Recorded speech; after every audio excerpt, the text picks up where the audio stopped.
ভারতের কাছে কাঁচা পাট রপ্তানি বন্ধ করার ঘোষণা দিয়েছে বাংলাদেশ।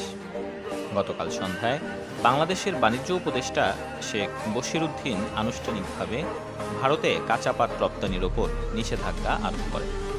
বাংলাদেশের আকস্মিক এই নিষেধাজ্ঞার ফলে ভারতের প্রায় 1044টি পাটকল কার্যত বন্ধ হয়ে যাওয়ার উপক্রম হয়েছে। এর ফলে প্রায় 2 লক্ষাধিক ভারতীয় শ্রমিক কর্মহীন হয়ে পড়েছেন। ভারত দীর্ঘদিন ধরেই বাংলাদেশ থেকে কাঁচা পাট আমদানি করে এবং সেই পাট দিয়ে উৎপাদিত পণ্য ইউরোপ, আমেরিকা, জাপান, চীন ও কোরিয়া সহ বিভিন্ন দেশে রপ্তানি করে থাকে। কাঁচা পাট আমদানিতে ভারত পুরোপুরি বাংলাদেশের ওপর নির্ভরশীল। ভারতের প্রায় 85% কাঁচা পাট বাংলাদেশ থেকে আমদানি করা হয়। বর্তমানে বিশ্বের শীর্ষ পাট উৎপাদনকারী দেশ হচ্ছে বাংলাদেশ। বিশ্বের মোট 90%-এর বেশি পাট বাংলাদেশের মাটিতেই উৎপাদন হয়। বাংলাদেশের নদীবাহিত পলিমাটি, উষ্ণ ও আর্দ্র আবহাওয়া পাট চাষের জন্য অত্যন্ত উপযোগী। এই অনন্য প্রাকৃতিক সুবিধাই বাংলাদেশকে বিশ্বের শীর্ষ পাট উৎপাদনকারী দেশে পরিণত করেছে। বাংলাদেশ হঠাৎ পাট রপ্তানিতে নিষেধাজ্ঞা দেওয়ার কারণে ভারতের পাট শিল্পের পুরো ভবিষ্যৎ অনিশ্চয়তার মুখে পড়েছে। গত জুলাই মাসে ভারতে প্রতি টন কাঁচা পাটের দাম ছিল প্রায় 60,000 টাকা, কিন্তু বর্তমানে সেই দাম অস্বাভাবিকভাবে বেড়ে দাঁড়িয়েছে 2,32,000 টাকায়। এই অস্বাভাবিক দাম বৃদ্ধির ফলে বৈশ্বিক বাজারে ভারতীয় পাট শিল্প টিকে থাকতে পারবে কিনা তা নিয়ে বড় ধরনের সংশয় তৈরি হয়েছে। বাংলাদেশের পাট রপ্তানি বন্ধের পর ভারতের পাট শিল্পের পরিস্থিতি কতটা সংকটময় হয়ে উঠেছে তার বাস্তব চিত্র ধরা পড়ে নয়াদিল্লির রেসকোর্স রোডে। গতকাল ভারতের প্রধানমন্ত্রী নরেন্দ্র মোদীর কার্যালয়ের সামনে বাংলাদেশ থেকে পাট আমদানি চালু রাখার দাবিতে বিক্ষোভ করেছেন ভারতীয় পাট শিল্পের সঙ্গে জড়িত হাজারো শ্রমিক। జూట్ మిల్ కార్మికుని అయితే నేటికి 10 సంవత్సరాలు అయిందండి జూట్ మిల్ కట్టేసి అయినప్పటికీ ఈరోజు ওই বিক্ষোভ মিছিল থেকে তারা প্রধানমন্ত্রী নরেন্দ্র মোদীকে বাংলাদেশ থেকে পুনরায় পাট আমদানি চালুর জন্য দ্রুত কূটনৈতিক ও বাণিজ্যিক উদ্যোগ নেওয়ার আহ্বান জানান। ভারতীয় জুট মিলস অ্যাসোসিয়েশনের সভাপতি রাঘবেন্দ্র গুপ্ত জানান, বাংলাদেশ থেকে পাট আমদানি ছাড়া বিশ্ববাজারে ভারতের পাট শিল্প টিকে থাকা সম্ভব নয়। বাংলাদেশ একাই বিশ্বের 90% পাট উৎপাদন করে। বাংলাদেশ ছাড়া পৃথিবীর অন্য কোনো দেশই এ পরিমাণ পাট উৎপাদন করতে সক্ষম নয়। এজন্যই ভারতের পাট আমদানির একমাত্র উৎস হচ্ছে বাংলাদেশ। প্রতি বছর ভারত প্রায় $5 বিলিয়ন সমমূল্যের পাটজাত পণ্য ইউরোপ, আমেরিকা, জাপান, চীন ও কোরিয়া সহ পৃথিবীর বিভিন্ন দেশে রপ্তানি করে। পাটের প্রধান উৎসস্থল বাংলাদেশ হলেও অনেক ইউরোপীয় ক্রেতাই পাটকে ভারতীয় পণ্য হিসেবে চিনে। এর প্রধান কারণ হল বাংলাদেশের পাটকল বন্ধ হয়ে যাওয়ার পর ভারত বিশ্ববাজারে পাটের এই বিশাল মার্কেট দখল করে নিয়েছে। ফলে বর্তমানে বিশ্ববাজারে পাটের একক শক্তি হিসেবে রাজত্ব করছে ভারত। বাংলাদেশ পাট উৎপাদনে বিশ্বের প্রথম স্থান দখল করলেও পাটজাত পণ্য রপ্তানিতে এখনও অনেকটাই পিছিয়ে। এর প্রধান কারণ 1971 সালে বাংলাদেশের স্বাধীনতার পরবর্তী সময়ে ভারতীয় বাহিনী বাংলাদেশের পাটকলগুলোতে ব্যাপক লুটপাট চালায়। অভিযোগ রয়েছে, ভারতীয় সেনাবাহিনীর কর্মকর্তারা বাংলাদেশের পাটকল থেকে বিভিন্ন মূল্যবান যন্ত্রপাতি ও মেশিন চুরি করে নিয়ে যান। অথচ সে সময় পাটই ছিল বাংলাদেশের বৈদেশিক মুদ্রা অর্জনকারী একমাত্র পণ্য, যেখান থেকে বাংলাদেশের 80% বৈদেশিক মুদ্রার যোগান আসত। বাংলাদেশের পাট শিল্পকে ধ্বংস করতে ভারতের দীর্ঘমেয়াদী পরিকল্পনা ছিল। ভারতের ষড়যন্ত্রে বন্ধ হয়ে যায় বিশ্বের বৃহত্তম jute mill Adamjee jute mill. নারায়ণগঞ্জে অবস্থিত এই জুট মিলটিতে কাজ করত প্রায় লক্ষাধিক শ্রমিক কর্মচারী।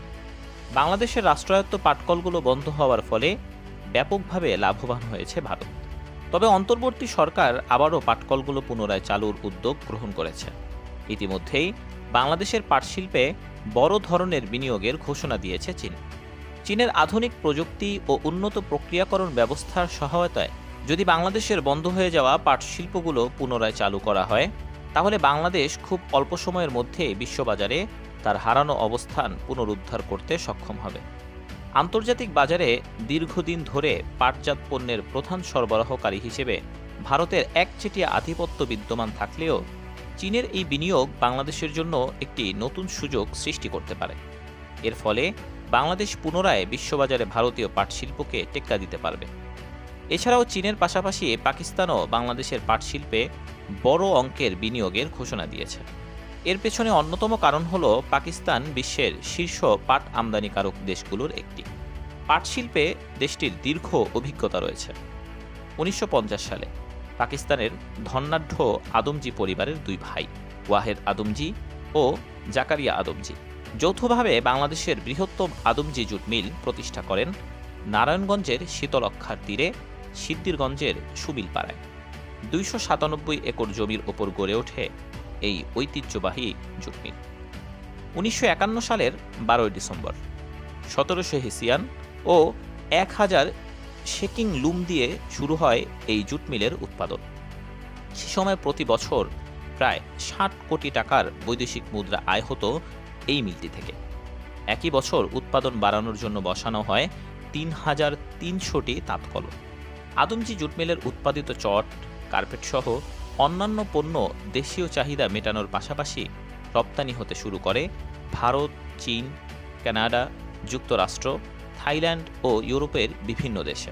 পৃথিবীর অন্যতম বৃহত্তম এবং এশিয়ার সর্ববৃহৎ পাটকল হিসেবে এ মিলের সুনাম ছড়িয়ে পড়ে সারা বিশ্বে। চাহিদা বাড়ার পাশাপাশি বাড়তে থাকে উৎপাদনও। শীতলক্ষার দুই পার, সিদ্দিরগঞ্জ বন্দর ও সোনারগাঁয়ে গড়ে ওঠে পাটকল কেন্দ্রিক বিশাল জনবসতি। 1964 সালে বেশি পরিমাণে হেসিয়ান কাপড় উৎপাদনের জন্য আদমজি মিলে 128টি ব্রডলুম যোগ করা হয়। সেই সময় মার্কিন যুক্তরাষ্ট্রে হেসিয়ান কাপড়ের ব্যাপক চাহিদা ছিল। পরবর্তীতে 1971 সালে বাংলাদেশ স্বাধীন হলে আদমজি পরিবার বাংলাদেশ থেকে করাচিতে চলে যান। এরপর 1972 সালে বাংলাদেশ সরকার এই জুট মিলটিকে জাতীয়করণ করে নেয়। সরকারিভাবে বর্তমানে বাংলাদেশ থেকে ভারতে পাট রপ্তানিতে নিষেধাজ্ঞা আরোপ করলেও চোরাচালানের মাধ্যমে এখনও কিছু পরিমাণ পাট ভারতে প্রবেশ করছে। কিন্তু বাংলাদেশ যদি আরও বছরখানেক ভারতে পাট রপ্তানি বন্ধ রাখতে পারে, তাহলে ভারতের পাটকলগুলো কার্যত সম্পূর্ণভাবে বন্ধ হয়ে যেতে পারে। এই পরিস্থিতিতে বাংলাদেশ পুনরায় বিশ্ববাজারে তার হারানো অবস্থান পুনরুদ্ধার করতে সক্ষম হবে। বর্তমানে প্লাস্টিকের কারণে পরিবেশ দূষণ বেড়ে যাওয়ায় ইউরোপের দেশগুলোতে পাটজাত পণ্যের চাহিদা ব্যাপকভাবে বৃদ্ধি পেয়েছে। তাই বাংলাদেশ যদি এখনই পাটের মার্কেটে প্রবেশ করতে কার্যকর উদ্যোগ গ্রহণ করে, তাহলে আগামীতে বিশ্ববাজারে পাটের একক নিয়ন্ত্রক হবে আমাদের মাতৃভূমি, জন্মভূমি, প্রাণের দেশ এই বাংলাদেশ। তো বন্ধুরা, আপনার কি মনে হয় বাংলাদেশের ভারতে পাট রপ্তানি বন্ধ করার বিষয়টি সঠিক সিদ্ধান্ত কি? আপনার খুবই মূল্যবান মতামত আমাদের কমেন্ট বক্সে এখনই জানিয়ে দিন। দেখা হবে নতুন কোনো ভিডিওতে। সে পর্যন্ত ভালো থাকুন। আল্লাহ সকলকে সুস্থ রাখুন ও নিরাপদে রাখুন। আসসালামু আলাইকুম ওয়া রাহমাতুল্লাহি ওয়া বারাকাতুহু।